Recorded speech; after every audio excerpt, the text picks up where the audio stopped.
Hi, everyone, and welcome to the Repackaging Revolution. It is also a LinkedIn Live. I'm your host, David Marinak, with my friend Matthew Rogerson. Hi. And today we are going to dig into, so Matthew wrote a very, very solid article, which again is more than available to everybody, and also this PowerPoint. But the whole premise here is to take a look at this overarching theme: innovation or just improvement. And that was the kind of the title. Well, that was the title of the article. And Matthew and I decided we were just going to do a deep dive because it ties into not just manufacturing and consumer goods and various types of retail side of things, but it also ties into packaging, the industry we're both involved in heavily. And we figured we just, if nothing else, we'll tie it together at the end with packaging. That's all part of this as well. So, Matthew, I am glad you're here, my man. Pleasure to be here. So let's dig in. We've got a PowerPoint, and again, we already talked about this ahead of time. We are not reading a PowerPoint, people. We are not. Let's talk this out just on some high level steps on this on these slides. I mean, you wrote the article. You again have done the deep dive in this. Tell us a little bit of, is this a common, and I know it is, but let me just kind of chat. Innovation versus just following a fad or incremental changes. Give us a little bit more. Is that something that you have seen over the years? Is this something that's relatively new that you've noticed? Give us a little bit of a background of where this kind of came from. It's something that has been always there, but it's been more apparent in the recent years. So in the last kind of like 5 to 10 years, it's becoming more and more of a difference, where before it was kind of a little bit of a mixed bag. Innovation or an incremental change they were kind of quite close. But now that there's so much of a focus on new is better or best, and all of the marketing and communications is designed to talk about all the innovative or new or creative things that companies are offering. That's where this article came from, because I think it's important to say there's no right or wrong answer. It's not like the incremental changes aren't meaningful or don't have a place or don't work. It's just that if you want to talk about innovation and develop whole new marketing categories and really kind of rocket your commercial development, you can't tell people that you're giving them a breakthrough innovation or a disruptive product when all you're doing is changing the flavor or reducing the sugar. And that is so well said, because you're right. Because so much of this stuff, and we've all seen it, companies try to almost half-ass it, if you will, and say, look, we're innovating. It's super innovative. No, you're just kind of doing an incremental change. This is not that big of a deal. And it's always interesting because we'll tie this together with companies and what true innovation looks like. But really at this particular point here, as a good starting, that's what I wanted to make sure we got this out of the way, because innovation is radically different when it comes to versus incremental changes. So let's chat a little bit about this. So now we're going to look at, give us a few examples when it comes here, true innovation, if you will. We're talking about better Beyond Meat and Tesla. Tell us a little bit more about this. Sure. So obviously, a little bit like sustainability, Sure. People's definition of innovation changes. It means different things to different people. But ultimately, what I tend to think of, and I think that's probably a fairly generic way of looking at innovation, is it's giving us something we didn't know we need or needed, and making it so easy for us to adopt it that we look back and think, how did I not have this Yes. before? How did this never occur to me before? Right. So something like Beyond Meat is an excellent example of that, because they essentially created an entire category. No meat. Right. And people didn't realize that it was something that they wanted as a health option or a choice. And now that it's been in the market, there's a flurry of activity and lots of other people have joined them, and it's a significant category. And the same thing with electric or autonomous vehicles, where people like Tesla or things like drones, which nobody used to kind of think that they would use or need or have in their lives, have suddenly become everywhere, that they're ubiquitous. Right. And then what I've written here is just compare that to something like a zero sugar drink, where it's not an innovation. Like, yes, it's a change, and it's not the same product as the one that was in the market, but it's not delivering something that is new. It's not changing the experience. It's not changing the use. It's not really moving the needle that much.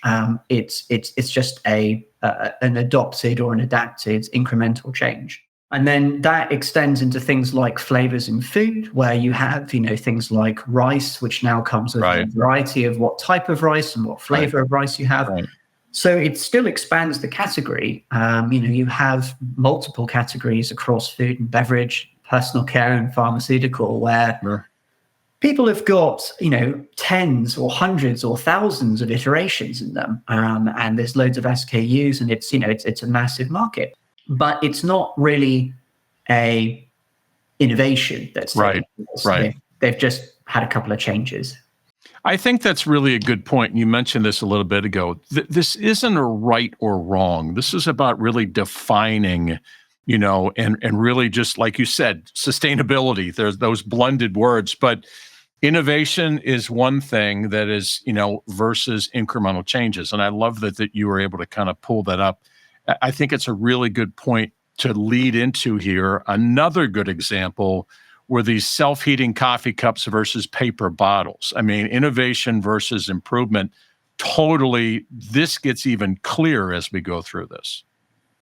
Exactly. I mean, recently it's been there's a lot of talk about innovative ways of packaging. So if, like recently, whether it's in seaweed or whether you have a biodegradable or compostable or renewable material, and they are all new ways of making a container, but they are not what I would kind of classically refer to as innovation, because they're not ultimately changing the way that you put something into a cup or a package. Like, they're not changing the way that it works or operates or the market. You're still filling your carton with a drink or a soup or something like that. At the same time, there's all this focus about how it's this kind of game-changing innovation that's occurring. Right. And that's the part which I think is confusing to consumers, because when we get told something as a consumer, most of the time there's an inclination to believe it. And then if we find out that that's not factually true, we get very annoyed, get very frustrated. So in the same way as, if they say to me that my package is recyclable, but I can't recycle it in my local area, that's not a recyclable package to me. Right. So I then sort of think, well, why is this company telling me something that's not true in my experience? Right. And that's how it fits in with the improvement here, because self-heating coffee cups is a completely new thing.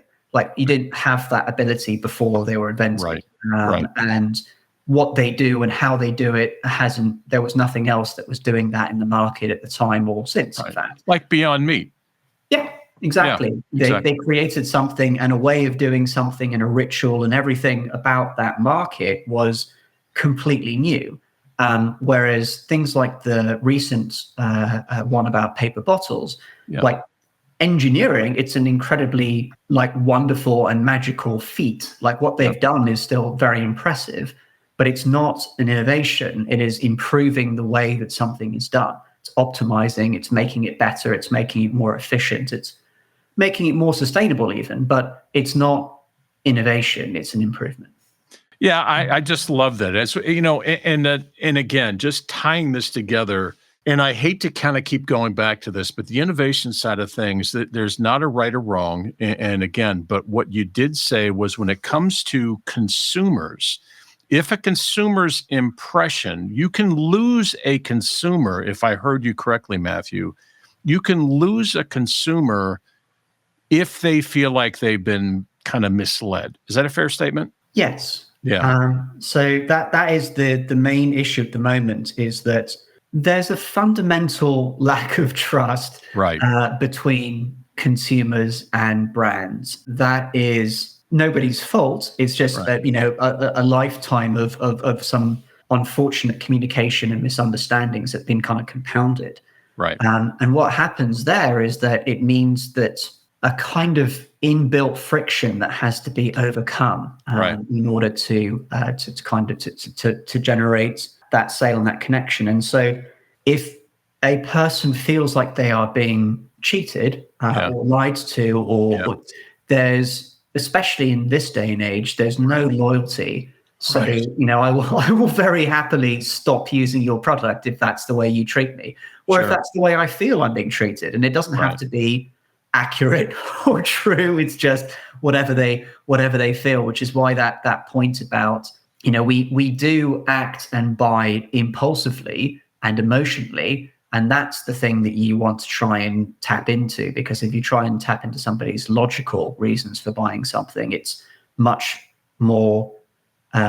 harder to generate large commercial opportunities, because we're just more clinical and we're not looking at it from a kind of how does this make me feel? How does this, raise the sense of occasion or the experience, or all the kind of good stuff that means that I will happily drop $50 on something that is probably, not that useful. Whereas, I might, take 5 minutes or 10 minutes to decide which brand of soft drink I drink. I can, take a straw poll and ask everybody on my phone. And it's a very weird process. Right. But it's interesting because it led up to this slide, and we're talking about the cost of following, again, fads are short-lived and trends will endure. And that was a great way to kind of, and you also mentioned something too about how something makes a consumer feel, which I think is a really interesting kind of, and we'll get to this when we look at even packaging but that consumer, if a company can tap into how they feel about the product, that can really distinguish that product. That will, like you said, if I heard you correctly, that could be a game changer when it comes to, am I going to spend $50 on something here versus, and again, perceived value versus actual value, again, can be totally different. But if you've tapped into how, a consumer feels about buying that, and, that is something where I think a lot of companies try, but they don't necessarily succeed. That's very true. There was some very interesting research about 6-7 years ago, maybe a bit longer, by Harvard's Medical, when they're looking into the kind of psychology of our habits, particularly purchasing habits. And what they found was that if you didn't tap into the emotion, if you didn't kind of reach the subconscious part of a person's kind of a brain, you would be stuck in a kind of commodity trap where, they would kind of, is this the right value for me? Has this, this cost a bit too much money? It's not very convenient. Whatever is going through their mind as a kind of reasons not to do it, they will kind of lean into that. Instead, if you can focus on that emotional part, the emotional part connects to the part of the brain that they refer to as the lizard brain, which is the part that doesn't have any kind of morality or kind of conscious kind of action or ways of kind of making itself. It doesn't talk itself out of things. That part. That one doesn't have a conversation with itself. It just acts. And that is the only way to enact a change, is what they discovered, is that you have to speak to that part of the brain, because that one will override, that will make you do something. Whereas if you're consciously thinking about it, you can be in paralysis, you can spend ages cycling that decision round and round and round in your head and maybe not even make it. But if you enact the lizard brain part of you, you will think and act almost instantly. So that is why they sort of say, if you can really tap into emotions for consumers, if you can make your product do more than just be something that they consume, then you have an opportunity to really resonate with them. And if it can resonate with them, if it makes them feel better or good or happy in using it, they will come back, they will return, there will be loyalty. All of the good things that a brand would want comes with that emotion being there. If that's not there, then it's going to be very hard for them to have any kind of feeling or resonance or wants to buy that product. This is such a great tie-in, and we're going to talk about packaging and the iPhone in particular with this, because we'll go back to Robinson's and the self-heating bento box, for examples. But Apple, I mean, the way you describe that is exactly what Apple did with their iPhone and their packaging subsequently. You talk about tapping into emotion. You talk about storytelling. I never knew until I really learned from you all of the background of Apple and the packaging and minimalistic and wanting it to tell a story and wanting it to not just stand out and be different, but really that minimalistic was obviously a Jobs kind of thing, but it also tied into the sleek, elegant look and feel and clean that nobody had ever done before. And you take that on top of the true innovation of the iPhone. So now you've married this innovative product itself, meaning the iPhone or whichever, I'm almost iPad, iPhone, whatever. But then you tie together this packaging. So talk about a perfect storm where you've got the innovation, if you will. If you recall at the time, I think you even had a quote on one of these slides that Stephen Ballmer with Microsoft said, that iPhone will never fly. You don't have a keyboard, or it'll never go. It's a waste of time and money. But when you can really tie into, and I think that was part of the piece of this, is that, but when you can tap into that emotion, and when you can do something truly innovative that no one has ever seen before, and again, to evoke that emotion, like, how did we ever live without this? And then of course, then the packaging and everything else that goes around it. I mean, tell us a little bit your thoughts, because the Apple is, Apple and their packaging and Apple in truly being innovative is really the mountain, the Mount Rushmore, if you will, on something that we can all resonate with. Do you agree?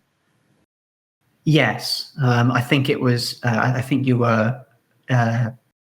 Perfect storm is the best way of describing it, because when Ballmer made his comments, what he was talking about was function. So he was talking about the fact that it didn't have a standardized keyboard, and he's like, no businessman is going to want to use this $500 phone to send emails when it doesn't have the keypad that they're familiar with. And he was too stuck in product. Right. And so he was very much from the kind of the old school way of looking at things, which, given the information he had at the time and the way that he saw the world, like what he was saying was completely logical.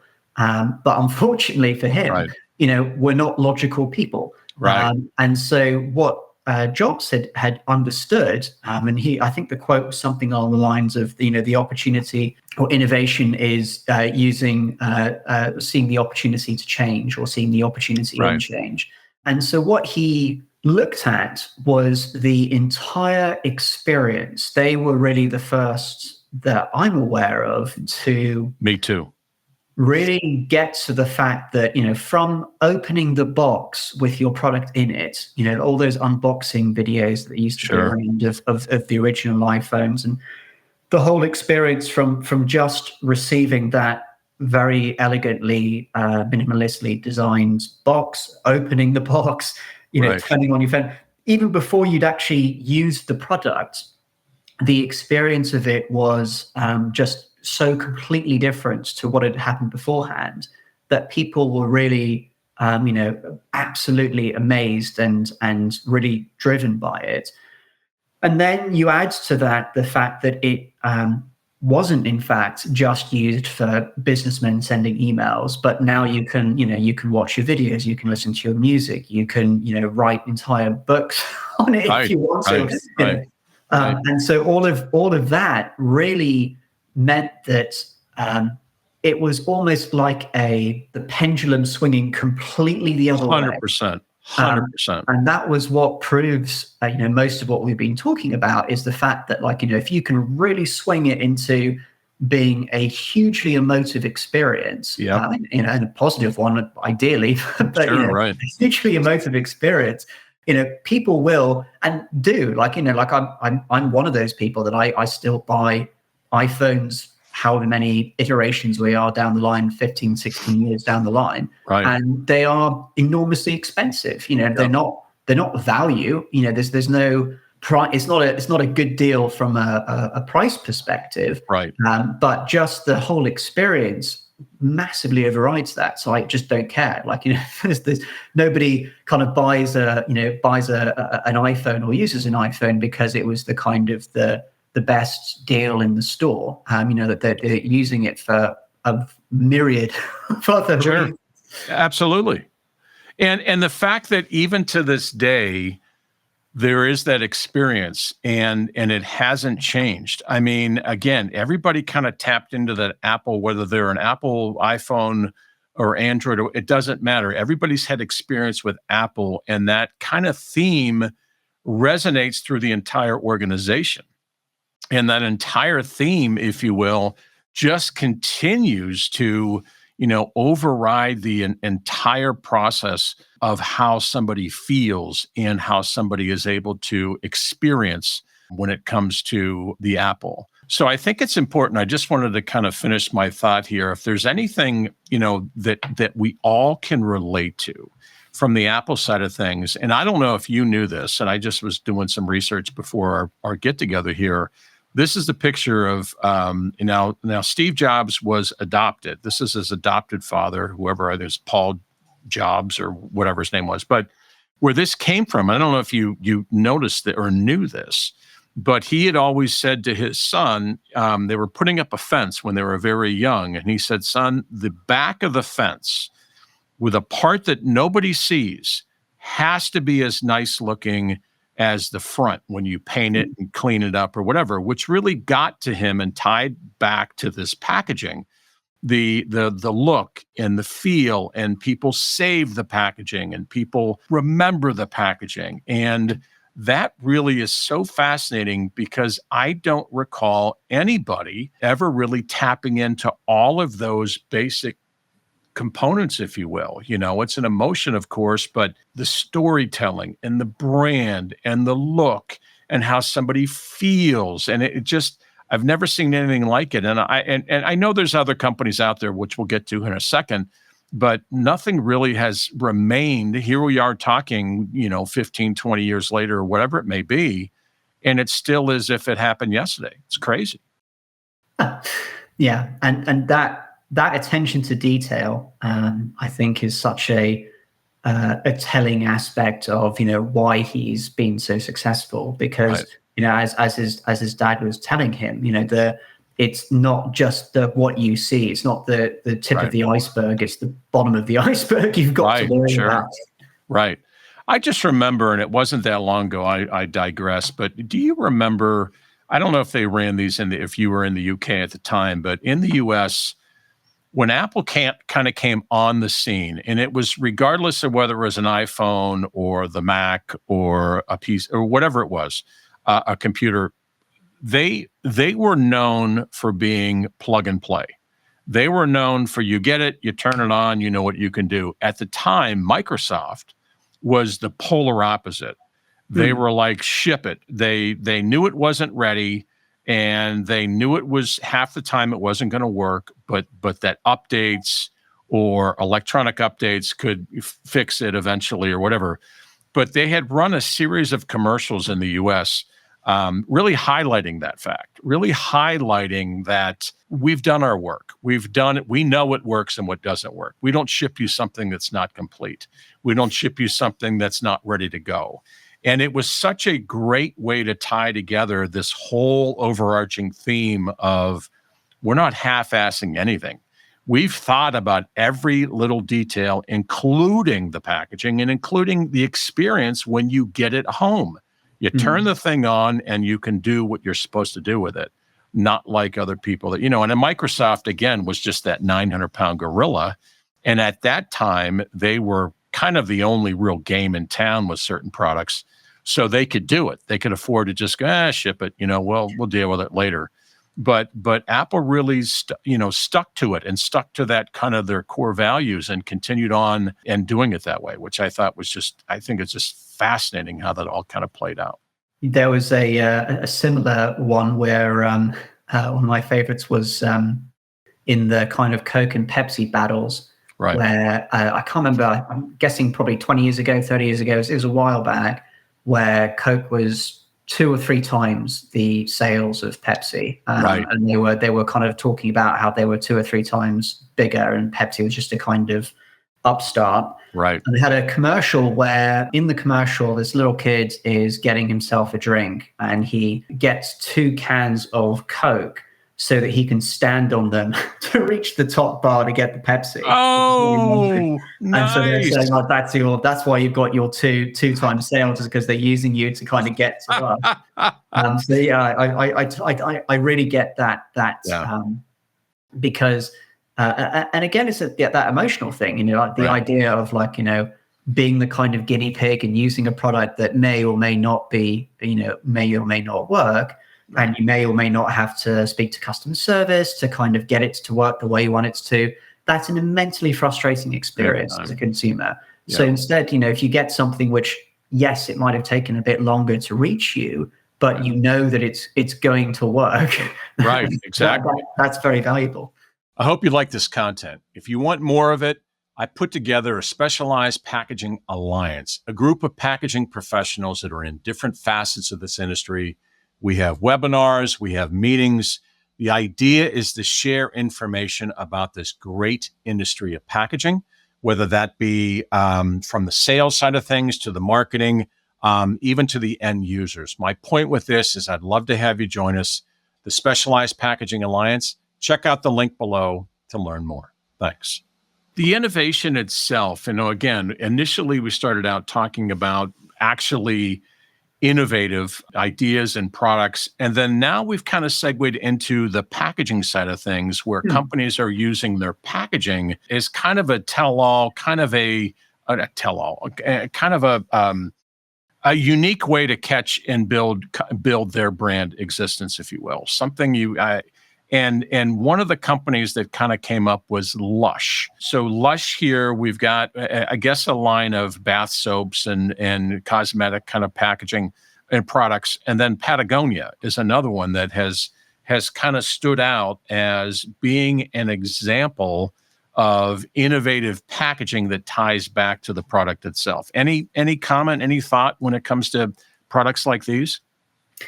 Yes, there's a few organizations that are very good at walking the walk. Patagonia is definitely one of them. Lush is an excellent marketeer. So they have very bold, very vibrant colors. They do a lot of their products that, in fact, don't need packaging. They sell all of them just raw. But when they have the packaging, it's always in these very kind of vibrant, engaging colors. It looks like a lot of fun. There's a lot going on in their stores.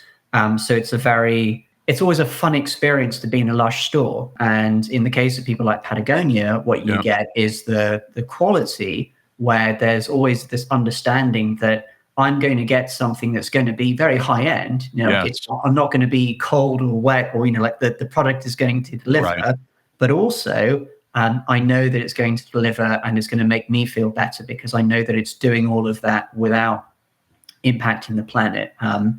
They were one of the first companies that I'm aware of that used to have a kind of a garage or an outlet where if somebody returned a Patagonia product, they would resell it at a considerable discount, they had a huge market with that, where they discovered that people were really willing to spend 20%, 30% less on Patagonia gear, which can be incredibly expensive. Yeah, sure. Just because it's got a slightly damaged, zipper, or, it maybe was returned. And, normally when you return something, it can't then just be kind of right. Exactly. All of the activity at the moment in the QR codes is an enormous one as well. So people who've been really successful with that, Mattel have had, obviously recently they've been in the wrong reasons, but initially they got it very right with they had a set of QR codes on the shelves in toy stores where kids could go through the Barbie shelves, and there was a little code next to each toy. Wow. And they were able to create a video of like Barbie's Day Out, I think was the campaign. So they would basically be able to use all of the toys that supported that. And of course, by the time you've walked to the end of that aisle as a parent, and your child is now determined to have all of these things. Exactly. There's a lot of pester power going into that. Yeah, and there was a reason that was one of the reasons why I wanted to segue into this, because being both of us being entrenched in packaging one way or the other, and I just, there's the companies like Patagonia and Lush, and of course Apple that we talked about. But one of the frustrating pieces that we've kind of experienced over the years is that not a lot of companies in the packaging space are willing to do that, are willing to kind of really take a stand. I know you have to have a certain amount of market share, and there's a bit of a confidence in who you are and confidence that you're not going to, but I just find it fascinating. I'd love your take on why is it that everybody talks a great game about wanting to do something for the environment. Everyone talks a great game about, but when it comes time to do it, when it comes time to, where the rubber meets the road and putting some money down or doing something different, we live, at least in the US, we live in a consumer world where everybody just kind of, I'll just do the same thing we've always done. I'll just do just enough like everybody else is doing. And I just find that just so backwards. We've got all these examples. And in fact, through the research for this presentation today, I'm really going to dig into, because it was such an in-depth look at Apple and why they did that with their packaging, what we just dug into. But it's almost like, guys, how could you not want to emulate and follow? That doesn't mean you have to mimic Apple, but use your packaging, use it to tell a story.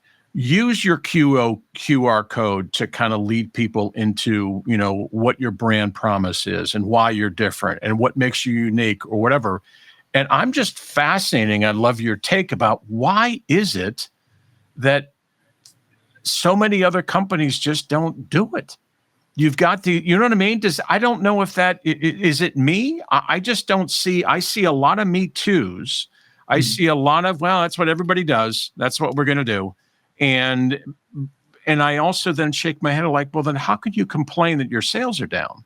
How could you complain that profits are flat? You're not all in. You're just trying to, be the same. I don't know. I digress, but I love your take on from the packaging side of things, because I really believe that there's a lot of opportunity and I don't, maybe it's knowledge, maybe it's information, maybe it's guidance, maybe it's my world for resellers to be able to educate and teach and help enlighten these companies that they can do this. I don't know. Is there a perception that you have to be a Patagonia or a Lush in order to really have packaging that tells your brand promise? Sadly, you don't. I'm answering my own question, but I'd love your take on why other companies, in your opinion, don't do that. I think there's a couple of things in there. I mean, mainly it's just risk aversion is the basic problem. So there's a combination of people don't want to take a risk because if it backfires, then they lose a job or they lose position or they lose, something goes wrong. Yep. And there's a lot of blame, and it's a very immediate kind of culture. So Like if I misstep, I might have made 10 right steps and I make one wrong step and I will be out of a job. And so there's a lot of fear of that kind of punishment taking place. There's also a lot of complication in just the organizational structures of companies up and down the value chain, where nobody's talking to each other in their own companies, let alone up and down the chain. So there's a lot of opportunities that are missed. There's a lot of communication that is lost or misunderstood because somebody has made an assumption or a mistake, or like just not kind of worked it through properly. Right. And I think that the fundamental thing that I'm seeing across the packaging industry is that there's a confusion in how to get the best out of all of this. Like, like what is a successful project or outcome, or how do I get the result of an apple, but doing it in the automotive sector or semiconductors or tennis rackets, anything else. And I think that that's where a lot of the problem has been in the packaging is the product, packaging is the marketing channel, because people ignore the facts, and there's a lack of realization that packaging as the marketing channel is not a fad. It's in fact a trend, and it means that we're going to go from having millions of marketing channels, and particularly things like social media at the moment, to having trillions of marketing channels, because every single product in our home will be wired or on or have a QR code and will be able to engage with us. And that is going to mean that a lot of the companies, when I've been speaking to them about QR campaigns so far, the hesitation, and it's not a risk aversion one, is how do I get this right first time? Because I've got one shot. Because being consumers, we have a very picky response to packaging and to marketing and to brands where there is no loyalty. So if they get their QR campaign wrong, and that is my first experience of a QR campaign as a consumer, I make the assumption that all QR codes are useless. And so they're like, oh, I need to do this not only so that it's right for my company, but because if I Unilever mess this up, then I'm going to kill everything in that category from ever happening again. Because, the other problem about most of us is that just as human beings, we think we know what we know, but we also will find it very difficult to listen to something being told to us if we think we already know about it. So if I've had a bad QR code experience, I'm not going to willingly have a new one to give it another shot. I will just in my mind go, well, that was rubbish. It doesn't work. I don't make allowances or kind of allow for maybe that situation was wrong. I'm just like, all of it's rubbish now. Yeah, exactly. So that's the kind of battle that they've got at the moment, where they all want to be in that kind of successful campaign role. But what they're trying to do is like, what is the campaign? What is the thing that I want to engage with consumers the best on? So people like Coca-Cola with the Share a Coke campaign, which then manifested into multiple other iterations across, loads of categories.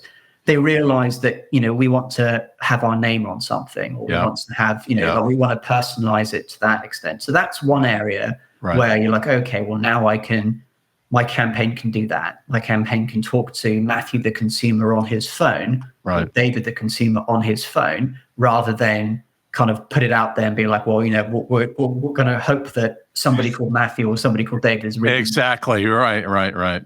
It's so interesting. There was a lot to unpack there. So at the very beginning, you had mentioned, and I totally agree with you there. We've talked about this privately before. There is that fear in companies of making a mistake. There is that fear. If I've done so much good for this company, but if I screw this up, or if I switch this packaging and it doesn't work, then I'm out. Which is sad, because that's this underlining theme that just I think our children are stuck with. I think as adults, we're afraid to make mistakes.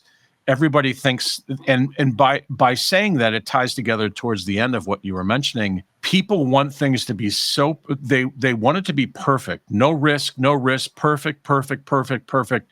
There is no such thing. And eventually, my point is, Matthew, they do nothing.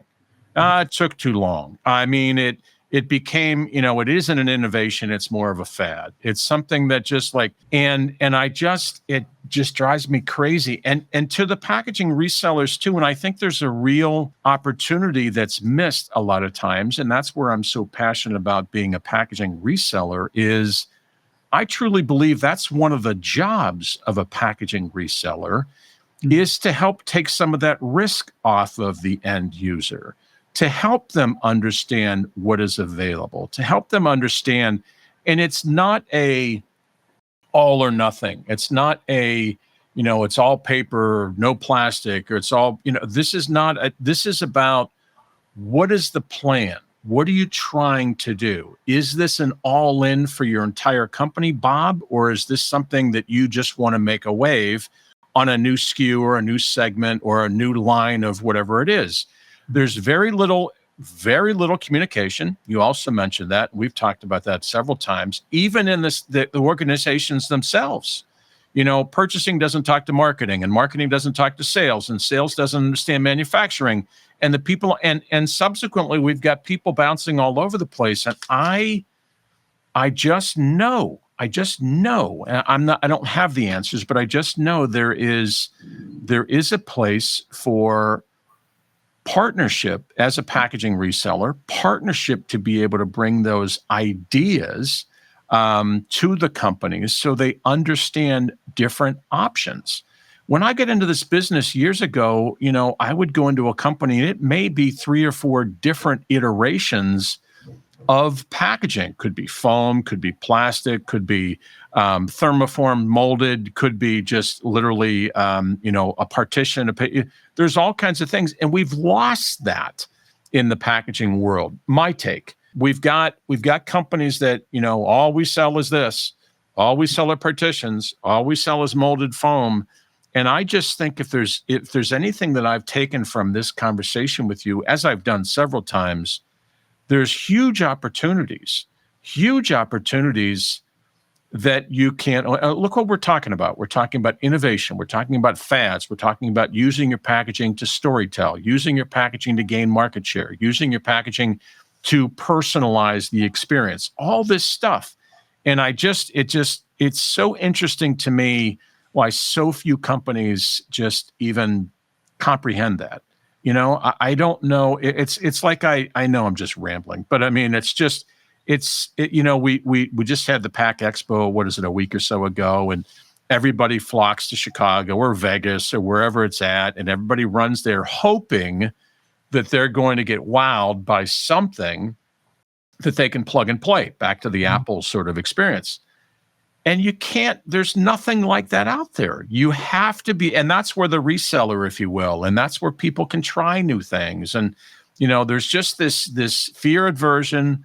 There's this underlining thought that changing packaging, being innovative with the packaging is going to cost millions, be difficult, be ripe with failure. You're going to have to spend a lot of money, take a lot of, and you really and truly don't. And again, I digress with this. I know you've heard me a million times with this, friend, but I mean, I just think there's such an opportunity in this space, such an opportunity with the packaging side of things from a reseller standpoint, in the innovative side of things, to really make companies stand out and compete with the Lush and compete with Patagonia. I mean, isn't that what we're trying to do, is compete? Crazy. Yeah. The area that I always find strange, like it's the same today as it's ever been, but one of the core parts of the sales process, which it happens to be relevant for everything, is that nobody buys something without seeing themselves using it or consuming it or taking it. And so this idea that, all of these products that are being sold to us on function or format or benefits or features is missing the point. and that the only way you're ever going to get somebody to buy something is to transfer that ownership.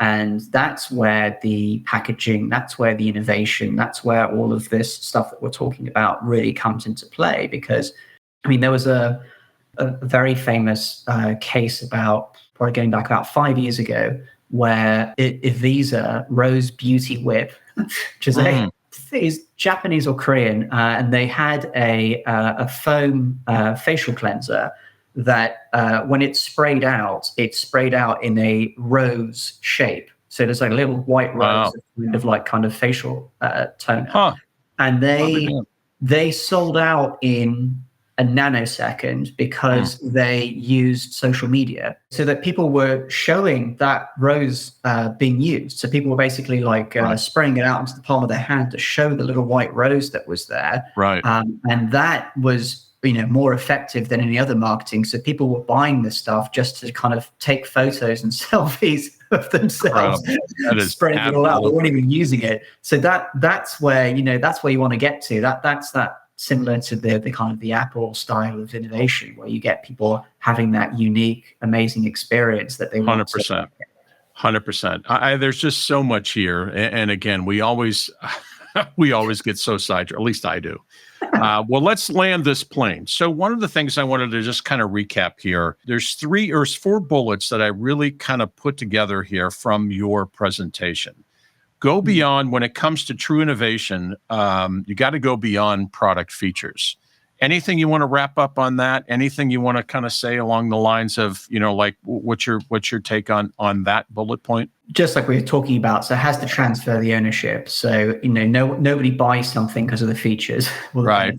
They buy it because they can see themselves using it. So if you're stuck in the what can the thing do, that's not solving the problem of why somebody's using it. So, that's why you need to go beyond.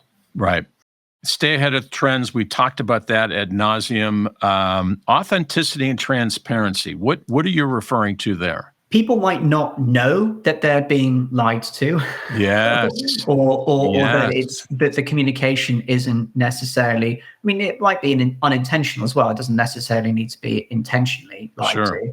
But when there is a disconnect between the authenticity of a product and what they are being told and what it is, that will lose you customers incredibly quickly, because nobody wants to use the thing that isn't what they think it's going to be or how it's going to work the way they want it to. And the transparency part is that the companies that have been most successful in decades, if not ever, in the good space, are the ones that have a very clear and transparent message. Yes. So the Patagonias of the world, the Apple of the world, people like, even when it goes wrong. So there's always the famous Tylenol story of Johnson. Johnson. I remember. Their response to that was what basically kept them in as a business. Whereas people like Ratner, when he had his comments about basically we sell complete tat and people would have to be morons to buy our jewelry, and then he tanked a $500 million business overnight. So the authenticity, like what you sell, has to match up to how we hope it will work for us and experience it and use it. And the transparency is to make sure that there's nothing that is going to affect us as a consumer that is not being told. Like recently, the big one recently is all the dark chocolates having this huge fight about the fact that there's lead and cadmium in them, and they've been fighting with the FDA because the judge has been saying, they've been saying, well, no one's died, and the judge has been saying that's not really a basis for continuing exactly. So that transparency, because a lot of people would not be buying dark chocolate if they were like, oh, wait a second, there's toxic levels of lead and cadmium in them. That would probably change your mind. So that transparency, so that we can make the right decision, and that authenticity so that it matches up with what we hope it will match up with. Those are the reasons for those two. Yeah, and I love that. And it leads me to just a quick question. How's Mattel handling this fiasco? Are they doing it properly? Is there something that you would recommend that they do differently when it comes to authenticity and transparency on this latest fiasco? I think there's two things that always operate. I think speed, which they have done, Yep, they've addressed it and they've acknowledged it and they've taken responsibility, which is always one of the key things you have to do. Making that change as quickly as possible, and then sometimes it's about owning the mistake. I mean, like there's been all this thing about recently about the secondary market on eBay of people selling these. Oh yeah. So there is a kind of a way to kind of make hay out of all of this. But yeah, most of the time it's about getting up in front of it and saying, we messed up and it's not going to happen again, and this is what we're going to do to fix it, which is what Johnson & Johnson did and what I think Mattel look like they're doing. Yeah, I agree. Because there was the big one in the UK was Tesco years ago had a huge problem where it was found that they were selling meat that was horse meat that was being sold as beef, and it made it into their supply chain, and they basically hadn't realized that they were getting the wrong meat, and they took a bit too long. And Venky's, a chicken manufacturer, had a similar issue with chlorine or something in the chicken, which was leading to problems. And again, they took too long to address it. So by the time they were saying, there's this problem and we're taking care of it, people were saying you could have had that conversation a lot earlier. Yeah. It feels like you waited for it to kind of go away. And that is the death knell. That's the sweet spot of getting it completely wrong, because if you get to that stage, then no one's ever going to trust you again. Yeah, and it's gonna, and that's it's such a good lesson too, because oftentimes, at least like we try to teach our kids and young people, is look, own it, take responsibility. It got screwed up. We're gonna fix this. But so many, again, we kind of talked about this a few times today too, is the bravado, I'm not going to, I don't want to be that guy seen as making a mistake, or I'm certainly not proud that I'm the president of Mattel this week. I get it. It's probably difficult for you to, however, you also can make hay out of this by being able to really and truly stand tall and say, it's on me. I'm the one that runs the company, and this is what I'm going to do to fix it. And I want to apologize to everybody. And here's my email if you want to reach me and yell at me or whatever, whatever it is. But that nips it in the bud right there, versus the people that run for the hills and hope that it'll go away. And that's when you've just killed the entire company. It's just amazing to me. Crazy. Well, friend, as always, we spend an hour together. We start off on one topic. Initially, we did the innovation versus the fads. We kind of bloomed into packaging and packaging innovation. I mean, man, every time I talk with you, I learn something more. So I'm glad that you took the time to kind of join us here. For anybody, and I'll put this on the final recap of the LinkedIn Live, if anybody would like the report that Matthew wrote along with the PowerPoint, just send me a direct message and I'll get that over to you right away. Matthew Rogerson, always a pleasure to have you, friend. I mean, I love this stuff. So thanks, brother. Appreciate you. Thanks so much for having me, David. It's been an absolute privilege as always. As always, brother. Hi, everyone. It's David Marinak. I hope you enjoyed that episode. If you want to see more, here's another video that you can check out, and I hope you enjoy it. Thanks.